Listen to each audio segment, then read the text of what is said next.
آج کل معاشرے میں اجتماعی شادیوں کا رجحان بہت بڑھ گیا ہے۔ بعض لوگ اس چیز کو درست بھی سمجھتے ہوں گے اور بعض لوگ اس چیز کو درست نہیں بھی سمجھتے۔ اسلامی نقطۂ نظر سے آیا یہ عمل اجتماعی شادیوں کا درست ہے کہ نہیں ہے؟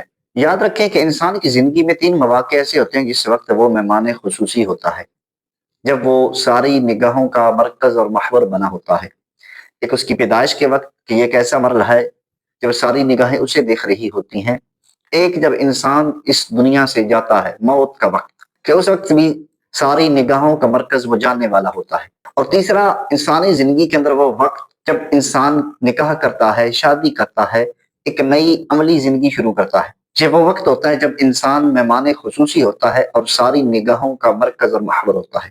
لیکن اجتماعی شادیوں میں کئی یہ خرابیاں ہیں۔ ایک تو یہ کہ غریبوں کی غربت کا مذاق اڑایا جاتا ہے۔ اسلام ایسا پیارا دین ہے کہ یہ پردہ پوشی کا حکم دیتا ہے۔ اسلام ایسا بالکل بھی نہیں کہتا آپ دوسروں کے عیبوں کو اچھالو، دوسروں کی کمزوریوں کو ہائی لائٹ کرو۔ اجتماعی شادیوں کا سب سے بڑا نقص یہ ہے کہ ان لوگوں کو کیمرہ کے سامنے لا کر کے سرے عام تماشا بنایا جاتا ہے، غریب کی غربت کا مذاق اڑایا جاتا ہے، اور اسلام ان چیزوں سے قطعاً منع کرتا ہے۔ کسی کی عزت نفس کو مجروح کرنا، کسی کی غربت کا تماشا بنانا۔ اگر سیٹھ صاحب، حاجی صاحب، ان کو اللہ نے مال دیا ہے، دولت دی ہے، تو انہیں چاہیے کہ اللہ کی رضا کے لیے ہی اسے اللہ کے راستے میں خرچ کریں۔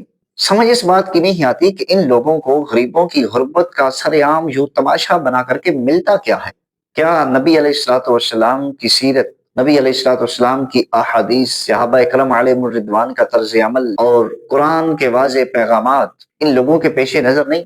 کیا ان لوگوں کو خدا کے قہر سے ڈر نہیں لگتا؟ انہیں شرم نہیں آتی کہ یہ ان غربا کو جہیز کے نام پر، اجتماعی شادیوں کے نام پہ ان کی غربت کا تماشا بنایا جاتا ہے؟ اگر آپ اجتماعی شادیاں کروانا ہی چاہتے ہیں تو ضروری نہیں کہ آپ کیمرے کے سامنے کروائیں، ضروری نہیں کہ کسی انسان کی زندگی کا ایسا دن جس میں وہ ساری نگاہوں کا مرکز اور محور اور مہمان خصوصی ہوتا ہے، آپ ان کو ایک قطار کے اندر بٹھا کر کے، ایک لائن کے اندر بٹھا کر کے ان کی غربت کا تماشا بناؤ۔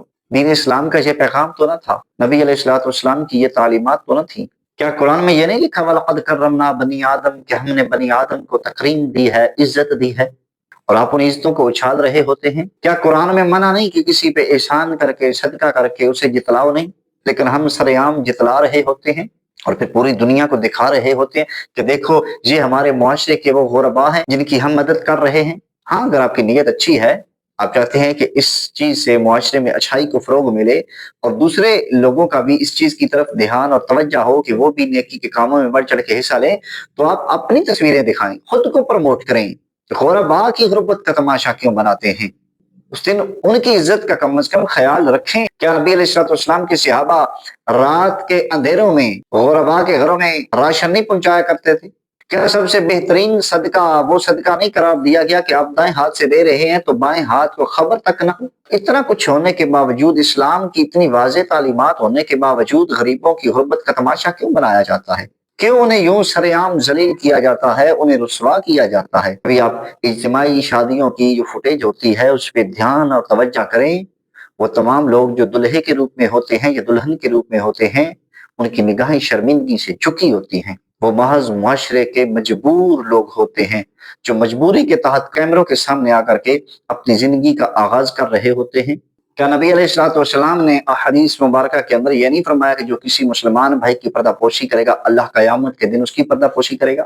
آج دوسروں کی کمزوریوں کو چھپاؤ گے، دوسروں کی کمیوں کو چھپاؤ گے، تو کل اللہ بروز قیامت تمہارے عیبوں کو چھپائے گا۔ لیکن چونکہ ہمارا معاشرہ ایسا ہو چکا ہے کہ ہم دکھلاوے کو پسند کرتے ہیں، ہم چاہتے ہیں کہ ہمارا ایک نام ہو، تو اگر آپ دکھلاوا ہی کرنا چاہتے ہیں تو خود کو دکھائیں، خود کو پروموٹ کریں۔ کم از کم غربا کی غربت کا یوں سریعام تماشا مت بنائیں، انہیں ذلیل مت کریں، انہیں رسوا مت کریں، نہیں تو چھوڑ دیں انہیں ان کے حال پہ۔ ان کا رب انہیں پہلے بھی کھلاتا پلاتا تھا، ان کا رب ان کے لیے کوئی اور سبب پیدا فرما دے گا۔ بہرحال مختصراً یہ کہ اجتماعی شادیاں سبب بنتی ہیں غریبوں کی غربت کا مذاق اڑانے کا، انہیں رسوا کرنے کا، انہیں ذلیل کرنے کا۔ اسلام پردہ پوشی کا حکم دیتا ہے، بہترین صدقہ وہ قرار دیا گیا جو ایک ہاتھ سے دیا جائے تو دوسرے ہاتھ کو خبر نہ ہو۔ نبی علیہ الصلوۃ والسلام بھی ساری زندگی لوگوں کے عیبوں کی پردہ پوشیاں کرتے رہے، صحابہ کرام کا بھی یہی طرز عمل تھا، رات کے اندھیروں میں لوگوں کی مدد کیا کرتے تھے۔ اگر ہم سچے دل سے مسلمان ہیں، اگر ہم دین اسلام کو سچا دین مانتے ہیں، ہم دین اسلام کی تعلیمات پر صحیح طریقے سے عمل کرنا چاہتے ہیں تو ہمیں یوں کسی بھی غریب کی غربت کا مذاق تماشا نہیں بنانا چاہیے۔